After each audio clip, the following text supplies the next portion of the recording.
pas retravailler cette foi au niveau de sa rationalité, de la conviction solide, et puis après au niveau de son alimentation, et qu'elle va déterminer notre vécu. On a ce problème-là.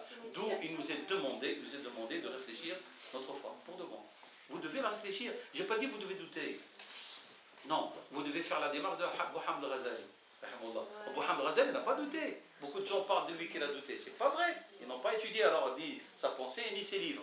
Abu Hamd al-Ghazali est arrivé au summum de sa gloire, comme cheikh, comme savant, dans Al-Nizamiya, à l'époque, l'école la plus fameuse de Bagdad. Il avait plus de 300 étudiants, richesse, fortune, renommée. Il a dit j'arrête ce savoir acquis pour qui? J'ai un problème. Alors il a commencé à retravailler sa foi. Et il a voulu le travailler par le canal des philosophes. Il a dit ça mène à pas grand chose. Il a voulu le travailler par le canal des juristes. Il a trouvé que les jurisprudence c'est du sec. Il a voulu le travailler du côté des théologiens scolastiques. Il a trouvé c'est du sec. Il a dit eh ben, c'est de la spiritualité qu'il faut travailler. Il a fait une retraite de 10 années. Pour avoir produit après tout le patrimoine que vous connaissez de lui. Donc vous et moi, on nous demande de réfléchir notre foi. Je n'ai pas dit de la mettre en cause. Je suis musulman, pourquoi je le suis? Je dis que je crois en Dieu. Est-ce que je suis solide face aux épreuves de la vie, face à un doute que quelqu'un peut suggérer dans mon esprit, face à un dilemme que je vais vivre? Est-ce que je suis assez fort? Ma foi, elle est tellement fiable que je ne vais pas m'éloigner. D'où que la position de Hamd al-Ghazali, il a dit la foi du conformiste n'est pas fiable. Un amant, parce que mes parents sont musulmans. Il dit elle n'est pas fiable. Et c'est vrai. Combien de personnes, tu le vois à la mosquée, prier et tout, et dès qu'il arrive, comme j'ai dit, mort de son bien-aimé, allez, cher Rabbi Haram, pourquoi tu m'as fait ça, oh Seigneur? Mais il a oublié que l'on a le maut. Ah ben donc sa foi, elle a un problème. Donc c'est ça ce qu'on vous demande de faire et que je dois faire. Non. Dernière question, Charles. Avez-vous un moyen concret pour pouvoir lire le Coran avec le cœur? Est-ce que c'est un contexte qu'il faut se préparer? Premièrement, la langue.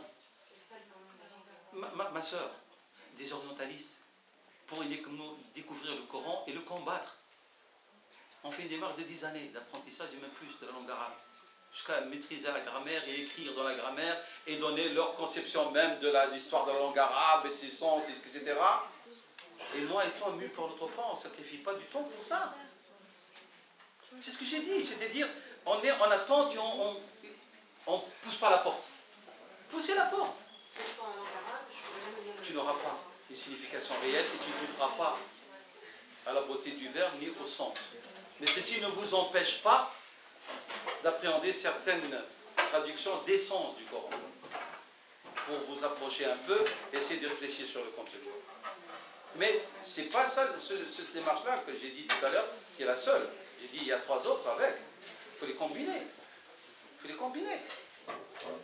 Sinon, votre démarche, elle est incomplète et vous n'arriverez pas à avancer convenablement. Naam, Mahi, j'ai vu un frère qui a levé le doigt. On lui donne la parole, Inch'Allah. Ma question, en fait, elle est simple et directe. S'il vous plaît. Ma question, elle est simple et directe. Je voulais savoir, en fait, vous nous avez donné beaucoup de solutions à réflexion, donc méditer sur notre foi, méditer sur tout ça. Alhamdoulilah, c'est hyper important. Mais moi, j'aimerais vous demander des actions pratiques à faire en sortant d'ici. C'est-à-dire que je sais que je vais les faire et que je sais que ça va m'apporter un bien, Inch'Allah, à un certain moment. Oui. Tu vas commencer, déjà en sortant par là, au lieu de penser au vide, commence à faire du dhikr déjà. Habitue-toi à ça.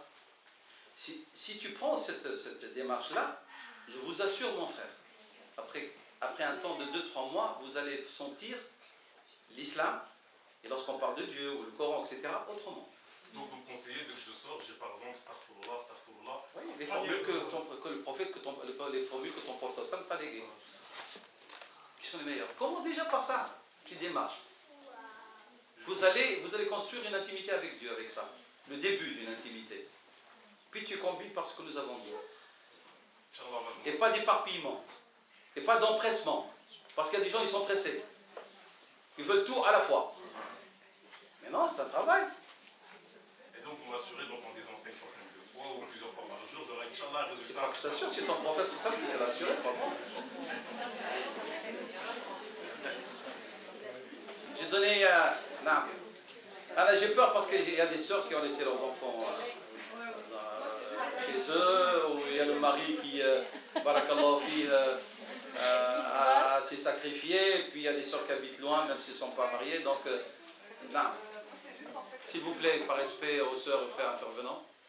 Moi, c'est juste en fait un commentaire sur quelque chose que vous avez dit. Non. Quand vous avez parlé des psychologues et de l'effet de mode, en fait, j'ai pas trop aimé le fait que vous dites que c'est une mode. Je pense au contraire que c'est le révélateur que notre communauté souffre et que... Oui, je suis d'accord qu'elle souffre. Et je suis d'accord, mais moi, vu que je suis en Belgique depuis 30 ans, je suis dans la da'wah depuis 30 ans et je regarde ce qui se passe comme évolution, je vous assure que tout le monde n'a pas la même démarche que vous êtes en train de dire. Moi, je connais des gens, je connais personnellement, je vous assure que Dieu est témoin de ce que je dis. Comme tout phénomène de notre communauté, malheureusement, dès qu'il y a quelque chose qui rapporte, qui donne de la renommée et qui donne du fric, tout le monde s'y précipite. Malheureusement, je suis sérieux. Ça, c'est une. Deux, je ne suis pas contre cette démarche-là. Ibn Sina, rahimahullah, il était psychologue. Je ne suis pas contre. Rasul sallam était psychologue, mais de la manière que Dieu lui a donné, il voyait, Dieu lui donne une lumière pour appréhender les problèmes des gens et chacun lui apporte une solution. Mais moi, ce que je n'aime pas, c'est qu'on vienne plaquer sans avoir fait ce qu'on appelle l'amilit al-ta'sil. Le ta'sil, c'est que lorsque je vais parler, je parle, mais j'ai mes socles qui sont dans l'islam. Ça, je suis d'accord, pas de problème. Et là, il y a certains ou certaines ne font pas cette démarche-là. Et alors, dans leur discours, il y a une incohérence, il y a aussi beaucoup de problèmes qu'ils soulèvent et qui vont vers des situations dramatiques. C'est ça dont je parle. Moi, je ne suis pas contre le principe lui-même.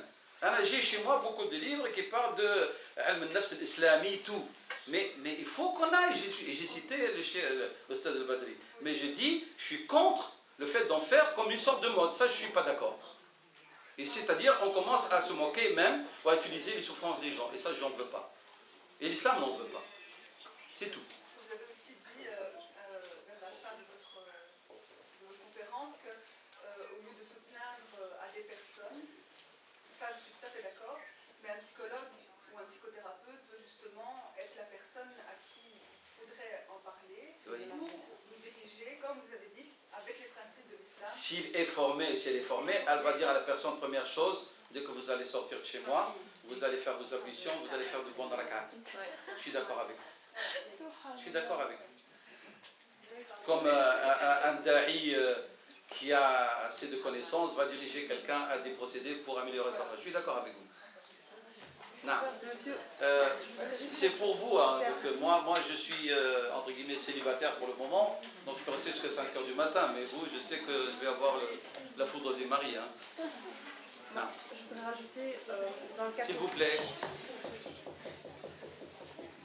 Le cas contraire est dangereux aussi. S'il vous plaît, le respect de l'autre. Pour des gens qui sont versés dans une pratique, etc., mais qui n'ont pas ces techniques de psychologie, qui peuvent parfois aussi faire d'énormes dégâts. Je suis d'accord avec vous. Donc, je pense que... Vous faites mention aussi aux faux raqis. Ceux qui font la ruqya, mais qui sont des faux raqis. Oui, bah d'accord, mais je parle même pas des raqis, je parle de quelqu'un qui peut se diriger vers une mosquée en pensant que voilà, il y a un imam, etc. Et qui est en détresse et qui va recevoir une réponse, mais qui va mettre cette personne encore plus en détresse. Donc voilà, il faut vraiment faire attention dans les... C'est vrai. C'est bien d'attirer l'attention sur cette situation et je suis d'accord avec vous, je partage. Naam. On a fini? Naam, c'est Abdelatif. S'il vous plaît. Papa. Les gens qui sont en réflexion, parfois on pense que ça ne va jamais nous atteindre, mais parfois ça touche notre entourage malheureusement. Et lorsqu'on va leur parler, ils sont complètement fermés sur eux-mêmes. Ils ne veulent même pas nous écouter, parfois ils nous rejettent même dans le sens où voilà, c'est vraiment pas ça qu'ils font pour l'instant. Donc on leur parler de religion et... Non, la démarche c'est pas de leur parler de religion, la démarche c'est de les écouter. Il faut les écouter et puis vous parlerez. Mais il y a des gens qui viennent sur leurs chevaux là. Et quelqu'un qui est dans un état de dépression, ils vont le culpabiliser, t'as pas la foi, t'as pas confiance en Dieu. C'est pas ça, non.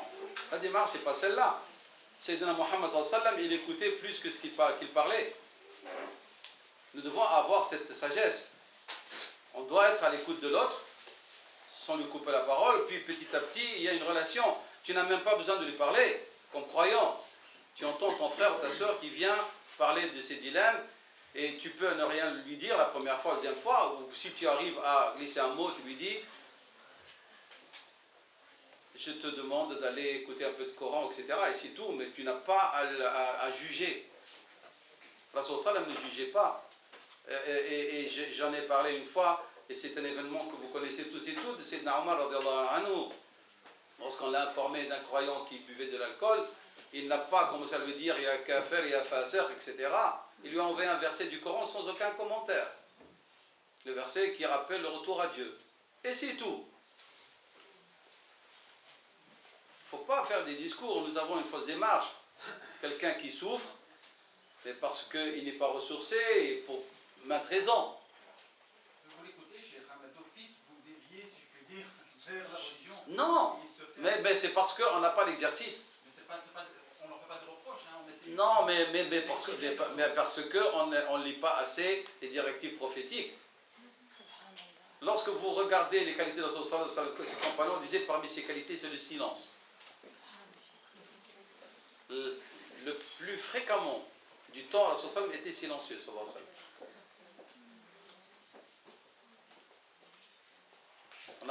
Nous avons un cheikh en Tunisie, que notre frère connaît, notre soeur derrière. Il disait, lorsque vous êtes en face de personnes, il faut faire comme le médecin par dosage. La seringue, elle doit contenir un dosage bien précis et non pas un surdosage parce que vous risquez de le tuer. Le dosage, nous manquons de dosage. On ne sait pas doser. Et les bons médecins, ils ne vous donnent même pas de médicaments parfois. Il faut y en avoir deux après. Wallahu a'lam. Naam, mon frère. Il y a un frère là. En fait, moi, ce que je rencontre bien souvent, comme le frère derrière explique, quand on a un conflit, soit familial ou avec des amis, le frère qui croit avoir la solution ou qui a la solution, c'est toujours le problème avec lequel il veut lui transmettre. Bien souvent, c'est il veut lui imposer, par amour, hein, parce qu'il l'aime tellement qu'il il faut qu'il comprenne. Et s'il n'a pas compris tout de suite, c'est pas bon. Non. Donc c'est pas nous qu'on juge comment ça va évoluer, comment il va guérir, la vitesse qu'il va mettre à C'est son une fait. fausse démarche. C'est une fausse démarche. Mais bon, malheureusement, c'est souvent, et surtout quand tu parles avec l'autre, c'est d'être sûr, il faut qu'il ait raison comparé à l'autre. Lui, il a compris, celui qui est dans la souffrance. Notre manière de voir les choses, elle est relative. Ouais, mais malheureusement, c'est ce que. Moi, quand j'entends ça, c'est ce que. Mais je vais vous dire une chose, par laquelle on conclut, Inch'Allah, j'aimerais pour qu'on laisse le temps à notre frère et soeur de partir. Da'wa, lorsque tu appelles les autres à l'islam. Les autres, ce sont une partie des nôtres qui sont égarés, ou là, ceux qui les croient. Dans les deux situations, si tu n'aimes pas ceux à qui tu t'adresses, tu es un mauvais da'i. Dans quel sens tu les aimes? Tu leur souhaites le bien. Tu n'es pas là pour faire le jugement et le constat de leur mécréance ou égarement. C'est pas ça ce qu'on te demande. Abu Hanifa, rahimahullah, était un spécialiste de al-kalam, de la controverse scolastique. Et puis, il a défendu à ses élèves de s'y adonner. On lui a demandé pourquoi, imam, tu t'as donné à cette al-kalam et tu nous l'as défendu. Il a dit, nous, lorsqu'on controversait, on avait le souci de notre adversaire. Le souci de notre adversaire. Et vous, c'est pour faire valoir sa mécréance et égarement. Si tu fais une démarche, un frère qui souffre ou qui a un problème familial, pour lui montrer uniquement qu'il est dans l'erreur, et non pas, tu lui fais comprendre et sentir que tu es là pour l'écouter, essayer de l'aider et de corriger petit à petit, sans te presser. C'est ce que Dieu a appelé dans le Coran. Si tu as la volonté d'être utile, Allah va t'aider dans ta démarche. Mais si je suis là pour te montrer par jugement que tu es dans l'erreur et ta culpabilité, même si ce que je dis est vérité, tu ne réussiras pas. Beaucoup de personnes, lorsqu'ils appréhendent des questions, des conflits familiaux ou autres, ils s'érigent en arbitre, ou en juge surtout, on juge. Ce n'est pas ça qui nous est demandé. On doit faire comprendre à l'un à l'autre que nous les aimons. Et que nous n'avons pas raison. Forcément, peut-être on est dans l'erreur. Et donc c'est pour ça qu'on leur demande de nous aider aussi à comprendre. Il faut qu'ils soient des acteurs actifs, hein, les personnes à qui s'adressent, même ceux qui vivent des situations de conflit. Ils ne sont pas là à attendre des jugements qui tombent. Toi, non, c'est pas ça. L'arbitrage dont Dieu parle dans le Coran, c'est pas ça. Hein. Non. Sur les questions, j'ai l'impression que vous avez parlé de nous et maintenant sur les autres. Oui, c'est ça. Moi, j'ai dit que j'aimerais bien que chacun se mette en question. C'est ça ce que j'aimerais bien que vous tirez comme conclusion de cette séance, c'est que chacun essaie de prendre aussi une résolution, c'est de cheminer et de ne pas sous-estimer vos actions, votre démarche, et aussi de ne pas vous presser. Ça demande du temps, c'est du travail, mais de ne pas avoir peur de se dire que je suis dans l'erreur, il y a un manquement dans ma démarche, dans ma conception, dans ma foi. Il ne faut pas avoir peur de dire ça. Il ne faut pas avoir peur de dire ça. Et de chercher à avancer. Chercher réellement, et non pas de faire, comme j'ai dit tout à l'heure, du surplace. Non, il faut avancer. Et on avance, déjà, par une résolution, on comprend. Moi, je vais essayer de retravailler ma foi pour qu'elle soit solide et je n'aurai pas de doute. Maintenant, je vais m'apprendre à être sabr. Sabr, on va dire ce sabr. Sabr bil tasabburi, l'exercice du sabr. Il n'y a pas une na'ma, moi, d'après mon expérience personnelle, ma petite expérience de vie, il n'y a pas une na'ma que Dieu peut vous donner que la na'ma de la patience. Je vous assure. Si Dieu vous donne cette na'ma à laquelle vous avez participé activement en travaillant, vous allez vous sentir léger face à toutes les difficultés, tous les soucis. Parce que, en fin de compte, c'est ce que Dieu sait qui va se réaliser. Pourquoi dois-je me casser la tête? Comme pour le risque. Je sais comment le risque est prédéfini. Nous sommes d'accord? Et moi, je ne le connais pas, c'est pour ça que Dieu m'a dit d'aller l'acquérir. Mais il m'a dit, tu fais la démarche guérir, mais attention, il y a un seul canal, c'est le halal. Alors, je ne vais plus me poser la question, et pour mes principes islamiques, si je perds mon travail, est-ce que je peux bafouer mes principes et rester à travailler? La question qu'on pose sans arrêt, qu'on nous pose sans arrêt. On nous pose sans arrêt, voilà, moi je suis musulmane, pratiquante, et si j'enlève le hijab, je perdrai mon travail. Qu'est-ce que je fais? Quoi? Je vous dis, enlevez votre hijab, c'est ça ce que vous voulez? Voilà, moi je suis quelqu'un qui prie et je n'ai pas le droit de prier. Je commence avant le fajr et je rentre tard le soir, je ne prie pas du tout. Mais de l'autre côté, je vois un frère qui me dit, moi, lorsqu'on m'a dit pas de possibilité, j'ai dit, je travaille mi-temps. Je dis, moi, je travaille mi-temps. Je ne perds pas ni ma prière du Jumu'ah, ni mes prières. Et il dit, et je fais confiance en Dieu que mon risque, c'est dans mon mi-temps. Une démarche différente. Ah, voilà un frère qui a fait la démarche, masha'Allah. Le résultat, c'est son risque, et Dieu va lui donner de baraka dans ce risque. Vous savez ce que veut dire le baraka en arabe? Veut dire l'abondance. Ce n'est pas multiplication. Non, c'est-à-dire ce que vous avez reçu, il est minime, mais il va être utilisé abondamment. Quand vous pouvez recevoir abondamment, et après 2 semaines, vous êtes à découvert déjà le haram, découvert bancaire, etc. Voilà, une démarche différente, due à la qualité de la foi de l'un et de l'autre. Donc il ne faut pas avoir peur de s'accuser. Hein. Lorsqu'on s'accuse, on s'améliore. Lorsque tu reçois un frère, un courrier d'un frère qui te dit « J'arrive pas à faire la prière, j'ai peur, est-ce que je peux faire la prière dans les toilettes ?» Non, mais ça va pas. Est-ce que vous trouvez normal une question pareille de quelqu'un qui a la foi? J'ai fait la prière dans les toilettes pour qu'on ne me voit pas prier payer, pour que je ne perde pas mon travail. Ça, c'est la démarche de la foi. Et après, vous voulez que cette personne soit sabre devant une épreuve? Pas du tout, hein. Voilà.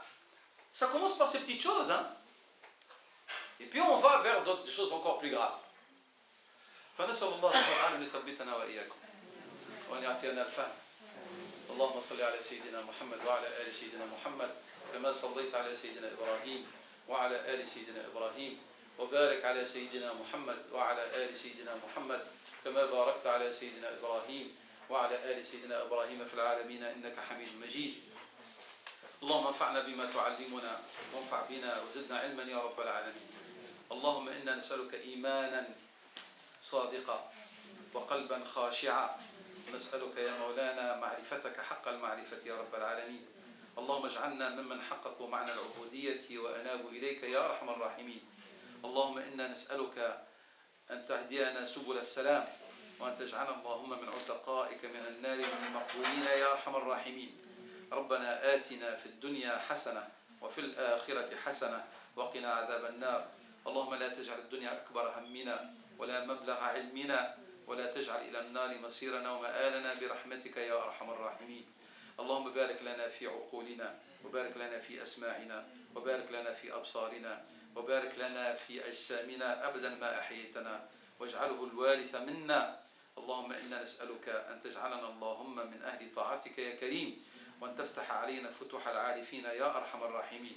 ربنا لا تزغ قلوبنا بعد إذ هديتنا، وهب لنا من لدنك رحمة إنك أنت الوهاب. اللهم بارك لنا في إخواننا وأخواتنا، وانفعنا وانفعهم بما سمعنا، وانفعنا وانفعهم بما علمتنا، واجعلنا اللهم ممن يستمعون القول فيتبعون أحسنه. سبحانك اللهم وبحمدك، نشهد أن لا إله إلا أنت، نستغفرك ونتوب إليك. سبحان ربك رب العزة عما يصفون، وسلام على المرسلين، والحمد لله رب العالمين، وبارك الله فيكم. On va laisser du côté des sœurs qu'elles puissent se libérer à ça. Si vous pouvez décaler les chaises, comme ça fera de la place pour pouvoir se déplacer.